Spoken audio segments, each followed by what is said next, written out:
La transformation numérique repose sur les API. Bonjour, je m'appelle Frédéric Vicaire, je suis Cloud Solution Architect chez Microsoft dans les équipes Digital, Applications et Innovation. On vit aujourd'hui dans un monde d'expériences totalement connectées, des applications mobiles de toutes parts, et de l'autre côté, des données et des services. Entre les deux, pour les faire communiquer, on a les API. Le cycle de vie des API va du design de l'API jusqu'à l'analyse du comportement de cette API-là, en passant par la sécurité et la publication. Pour gérer l'ensemble, on a Azure API Management, APIM pour les intimes. API Management est composé en fait de 3 piliers. Le premier, c'est le plan de gestion, ensuite la passerelle d'API et enfin le portail des développeurs. On va inscrire en fait une API dans le plan de gestion, soit avec du VS Code, soit avec du JSON ou des scripts. Le développeur va en fait découvrir et récupérer comment utiliser ces API-là, développer son application et enfin utiliser la passerelle pour appeler les API qui elle-même va appeler l'API, le back-end derrière, qui soit stocké chez vous, dans Azure ou dans un autre cloud. Tout ce système, on va le sécuriser et on va le monitorer avec différents services qu'on va retrouver notamment dans Azure. Je suis là dans le portail Azure, j'ai un service déjà créé qui est Azure API Management Services et je vais vous montrer comment l'utiliser. Donc on a dit qu'il y avait 3 piliers. Le premier, c'est le control panel en anglais, je préfère ce terme qu'en français d'ailleurs. Et ce control panel, c'est comment je vais inscrire une API déjà existante dans mon portail d'API. Alors on va commencer par ça. Donc j'ai ici un moyen d'ajouter mes API. J'ai un moyen de structurer mes API via des produits. Donc plutôt que d'avoir une liste d'API comme ça infinie, on va définir des produits. Vous allez voir dans la démonstration les types de produits que j'ai ici, pour que le développeur plus tard puisse y retrouver facilement, produit par produit, et qu'on puisse également sécuriser l'ensemble des API produit par produit et donner des abonnements différents, qu'on va retrouver d'ailleurs les abonnements à ce niveau-là. Alors on va commencer par définir une API. Ce qui est bien avec API Management, c'est que vous avez la possibilité de rajouter tout type d'API. Les API, ça existe quand même depuis très longtemps. Les API web aussi depuis longtemps, mais on parlait avant des services SOAP avec de l'XML. Vous pouvez en ajouter si vous le souhaitez et transformer votre service SOAP XML en API REST aujourd'hui qui est quelque chose de plus moderne. Et une nouveauté aujourd'hui un peu plus moderne et qui a de plus en plus le vent en poupe, c'est le GraphQL. Eh bien, vous pouvez gérer aussi bien le SOAP avec de l'XML, les REST API avec l'Open API ou du GraphQL. Vous pouvez mixer les trois si vous le souhaitez.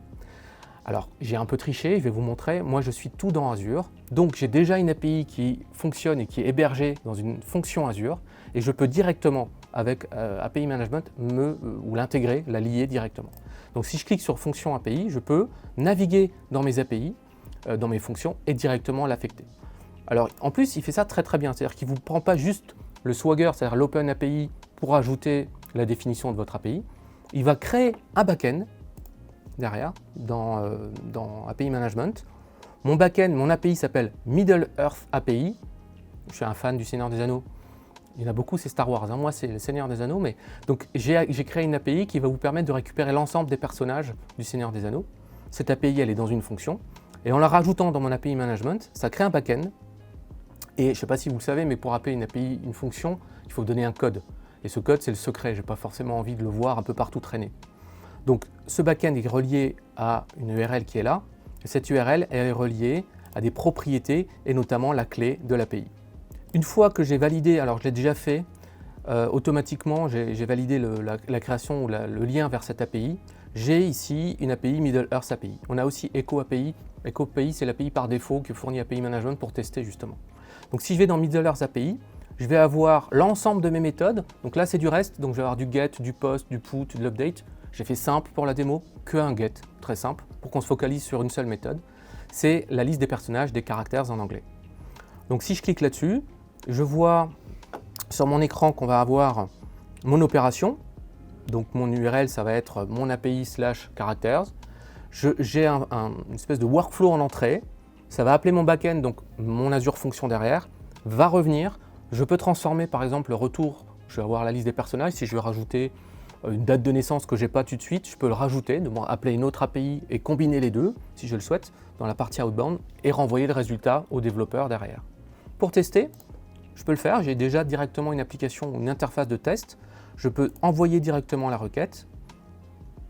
Là, ça va appeler ma fonction, et ça va retourner une liste de personnages, donc le nom du personnage et la race, donc si c'est un hobbit, si c'est un magicien, un elfe ou autre. On peut tester cette API, donc là j'ai l'URL maintenant, hein. Donc je peux la tester dans Postman, je peux la tester en faisant du code si je le souhaite. On ne va pas aller jusque là maintenant, on va vraiment s'attacher à Azure API Management, mais j'ai l'URL de l'API que je peux utiliser. Alors ça c'est moi en tant qu'administrateur de API Management. Maintenant si je me place en tant que développeur, je ne vais pas aller dans Azure. Je suis développeur d'une autre société, je veux découvrir des API qui m'intéresseraient. Pour faire un jeu vidéo, je veux la liste des personnages. J'ai besoin d'un site qui contient le catalogue des API que je propose ici. Je suis un peu schizo, donc un coup je suis le développeur externe et un coup je suis l'administrateur de l'API, il faut suivre. Donc si je reviens dans API Management, on peut avoir la possibilité de créer un portail développeur. En fait, il est déjà créé, il est clé en main. Moi, je l'ai personnalisé. Il est assez simple au départ, je l'ai personnalisé un petit peu pour le Seigneur des Anneaux. Si je vais sur ce portail-là, je l'ai fait ici en in private, pour que vous puissiez voir en fait que je suis connecté, je ne suis pas encore connecté. Et le portail, je l'ai un peu personnalisé, on voit la map ici de la Terre du Milieu. Et je vais m'authentifier, donc j'ai déjà créé un compte pour aller plus vite. Donc là, je me place en tant qu'un développeur qui va découvrir les API. Je peux explorer donc le catalogue d'API. J'ai les deux API existantes, mais je peux naviguer par produit. Et là, j'ai les différents produits. Les deux derniers sont créés par la plateforme pour me donner un exemple. Donc le produit que j'ai créé, c'est les personnages, avec une petite description. Et si je clique sur personnages, j'ai l'ensemble des API qui contiennent les personnages.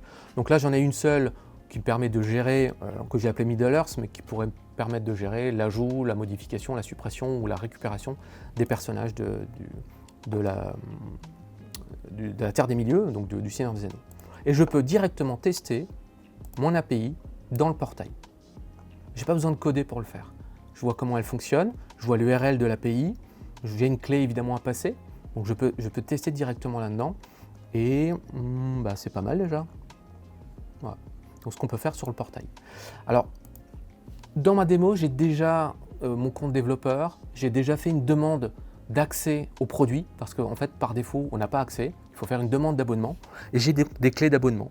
Donc si je reviens dans mes rapports, dans mon profil, en tant que développeur, je me suis abonné, donc j'ai dit que je voulais créer une app qui s'appelle My App ici, et je me suis abonné.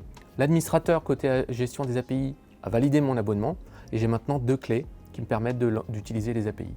Ce qui va permettre, de l'autre côté gestion des API, de vérifier qui appelle l'API, de limiter le nombre d'appels, voire après de facturer si c'est un service que vous voulez vendre.